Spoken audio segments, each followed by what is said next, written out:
राधा वल्लभ श्री हरिवंश। आज हमारे श्रीमद् भागवत का 163वां पाठ है, जिसमें कि देवताओं का ब्रह्मा जी के पास जाना, ब्रह्माकृत भगवान की स्तुति। श्री सुखदेव जी कहते हैं, परीक्षित, भगवान की यह गजेंद्र मोक्ष की पवित्र लीला समस्त पापों का नाश करने वाली है। इसे मैंने तुम्हें सुना दिया। अब रैवत मनवंतर की कथा सुनो। 5वें मनु का नाम था रैवत। वे चौथे मनु तामस के सगे भाई थे। उनके अर्जुन, बलि, विंध्य आदि कई पुत्र थे। उस मनवंतर में इंद्र का नाम था विभु और भूतरथ, भूतरय आदि देवताओं के प्रधान गण थे। परीक्षित, उस समय हिरण्य रोमा, वेदसरा, ऊर्ध्वबाहु आदि सप्तऋषि थे। उनमें शुभ्र ऋषि की पत्नी का नाम था विकुंठा। उन्हीं के गर्भ से वैकुंठ नामक श्रेष्ठ देवताओं के साथ अपने अंश से स्वयं भगवान ने वैकुंठ नामक अवतार धारण किया। उन्हीं ने लक्ष्मी देवी की प्रार्थना से उनको प्रसन्न करने के लिए वैकुंठ धाम की रचना की थी। वह लोक समस्त लोक में श्रेष्ठ हैं।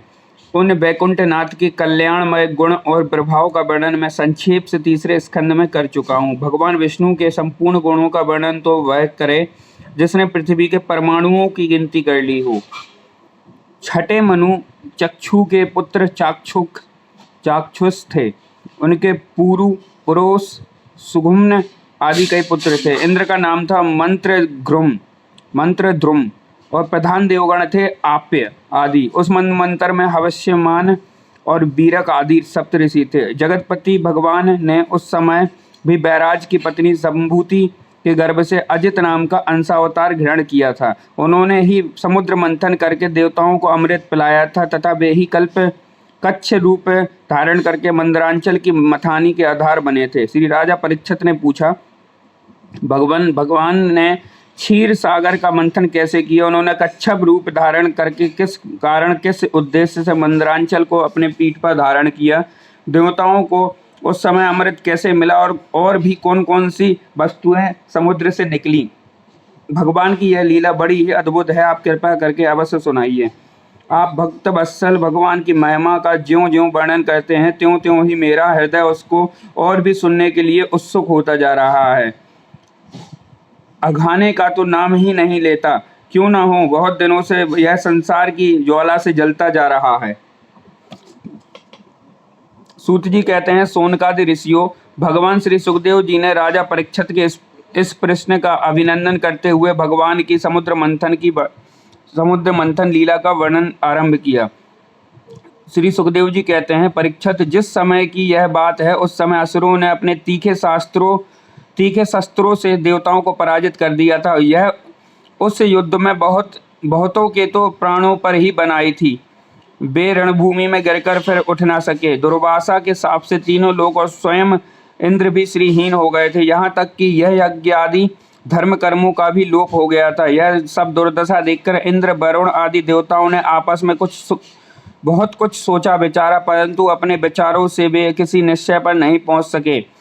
तब वे सबके सब सुमेरु के शिखर पर स्थित ब्रह्मा जी की सभा में गए और वहां उन लोगों ने बड़ी नम्रता से ब्रह्मा जी की सेवा में अपनी परिस्थिति का विस्तृत विवरण उपस्थित किया। ब्रह्मा जी ने स्वयं देखा कि इंद्र, वायु आदि देवता श्रीहीन और शक्तिहीन हो गए हैं। लोगों की परिस्थिति बड़ी विकट संकटग्रस्त हो गई है और असुर इसके विपरीत फल फूल रहे हैं। समर्थ ब्रह्मा जी ने अपना मन एकाग्र करके परम पुरुष भगवान का स्मरण किया। फिर थोड़ी देर रुककर प्रफुल्लित मुख से देवताओं को संबोधित करते हुए कहा, देवताओं, मैं शंकर जी, तुम लोग तथा असुर, दैत्य, मनुष्य, पशु, पक्षी, वृक्ष, स्वदेज आदि समस्त प्राणी जिनके विराट रूप के एक अत्यंत स्वल्प अंश से रचे हैं, हम लोग उन अविनाशी प्रभु की ही शरण ग्रहण करें। यद्यपि उनकी दृष्टि ना कोई वध का पात्र है, ना रक्षा का। उनके लिए ना तो कोई उपेक्षणीय है, ना कोई आदर का पात्र ही। फिर भी सृष्टि, स्थिति और प्रलय के लिए समय समय पर भी रजोगुण, सत्वगुण और तमोगुण को स्वीकार किया करते हैं। उन्होंने इस समय प्राणियों के कल्याण के लिए सत्वगुण को स्वीकार कर रखा है, इसलिए यह जगत की स्थिति और रक्षा का अवसर है। अंततः हम सब उन्हीं जगत गुरु परमात्मा की शरण ग्रहण करते हैं। वे देवताओं के प्रिय हैं और देवता उनके प्रिय, इसलिए हम निज जनों का वे अवश्य ही कल्याण करेंगे। श्री सुखदेव जी कहते हैं, परीक्षित देवताओं से यह कहकर ब्रह्मा जी देवताओं को साथ लेकर भगवान अजित के निज धाम बैकुंठ में गए। वह धाम तपोमयी प्रकृति से परे है। इन लोगों ने भगवान के स्वरूप और धाम के संबंध में पहले ही बहुत कुछ सुन रखा था, परंतु जब जाने पर उन लोगों को कुछ दिखाई न पड़ा, इसलिए ब्रह्मा जी एकाग्र मन से वेद वाणी के द्वारा भगवान की स्तुति करने लगे। ब्रह्मा जी बोले, भगवान आप निर्विकार सत्य अनंत आदि पुरुष सबके हृदय में अंतर्यामी रूप से विराजमान अखंड और अतक्रिय हैं।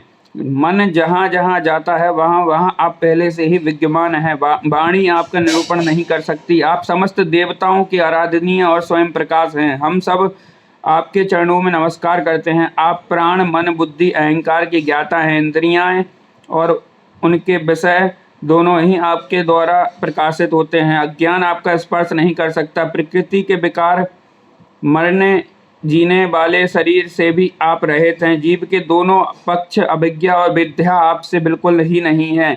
आप अविनाशी और सुख स्वरूप हैं। सत्ययुग त्रेता और द्वापर में तो आप प्रकट रूप से विराजमान रहते हैं। हम सब आपकी शरण ग्रहण करते हैं।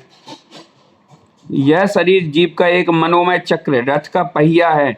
10 इंद्रियां और 5 प्राण, ये 15 इसके अरे हैं। सत्व रज और तम, ये 3 गुण इसकी नाभि हैं। पृथ्वी जल तेज वायु आकाश मन बुद्धि और अहंकार, ये 8 इसमें नेमी पहिए के घेरे हैं।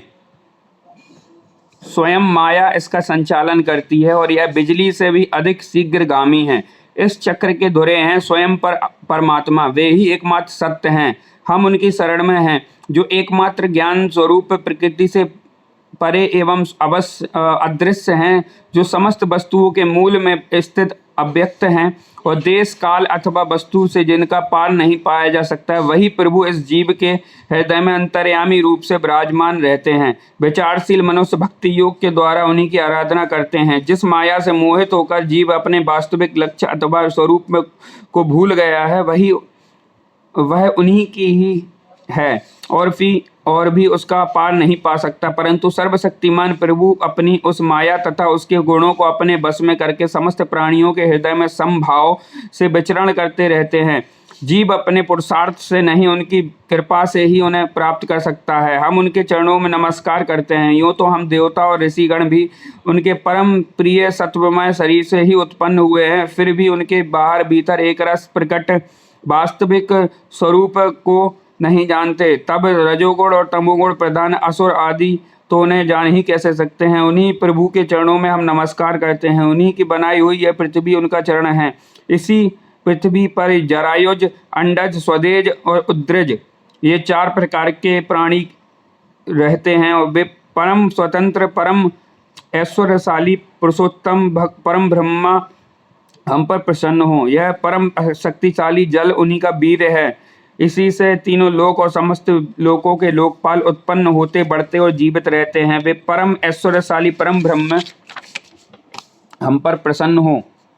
रुतियाँ कहती हैं कि चंद्रमा उस प्रभु का मन है। यह चंद्रमा समस्त देवताओं का अन्न बल एवं आयु है। यह वही वृक्षों का सम्राट एवं प्रजा की वृद्धि करने वाला है। ऐसे मन को स्वीकार करने वाले परम ऐश्वर्यशाली प्रभु हम पर प्रसन्न हो। अग्नि प्रभु का मुख है। इसकी स्तुति ही इसलिए हुई है कि वेद के यज्ञ यज्ञादि कर्मकांड पूर्ण रूप से संपन्न हो सके। यह अग्नि ही शारीरिक अग्नि शरीर के भीतर जड़ अग्नि रूप से और समुद्र के भीतर बड़वानल के रूप से रहकर उसमें रहने वाले अन्न जल आदि धातुओं का पाचन करता रहता है और समस्त द्रव्यों की उत्पत्ति भी उसी से हुई है। ऐसे परम ऐश्वर्यशाली भगवान हम पर प्रसन्न हो, जिनके द्वारा जीव देवयान मार्ग से ब्रह्मलोक को प्राप्त होता है, जो वेदों की साक्षात मूर्ति और भगवान के ध्यान करने योग्य धाम है, जो पुण्य लोक स्वरूप होने के कारण मुक्ति के द्वारा एवं अमृतमयी है और काल रूप होने के कारण मृत्यु भी है। ऐसे सूर्य जिनके नेत्र हैं वे परम ऐश्वर्यशाली भगवान हम पर प्रसन्न हो। प्रभु के प्राण से ही चराचर का प्राण तथा उन्हें मानसिक शारीरिक इंद्रिय संबंधी बल देने वाला वायु प्रकट होता है। वह चक्रवर्ती सम्राट है तो इंद्रियों के अधिष्ठाता देवता हम सब पर उनके अनुचर। ऐसे परम ऐश्वर्यशाली भगवान हम पर प्रसन्न हो जिनके कानों से दिशाएं, हृदय से इंद्रिय, गोलक और नाभि से वह आकाश उत्पन्न हुआ है जो पांचों प्राण अपान, उदान, समान और व्यान, 10 इंद्रियां, मन, पांचों असु, नाग, कूर्म, कृकल, देवदत्त और धनंजय एवं शरीर का आश्रय हैं। वे परम ऐश्वर्यशाली भगवान हम पर प्रसन्न हो जिनके बल से इंद्र, प्रसन्नता से समस्त देवगण, क्रोध से शंकर, बुद्धि से ब्रह्म, इंद्रियों से वेद और ऋषि तथा लिंग से प्रजापति उत्पन्न हुए हैं। वे परम ऐश्वर्यशाली हम पर प्रसन्न हो जिनके वक्ष स्थल से लक्ष्मी, छाया से पितृगण, स्तन से धर्म, पीठ से अधर्म, सिर से आकाश और बिहार से अप्सराएं प्रकट हुई हैं।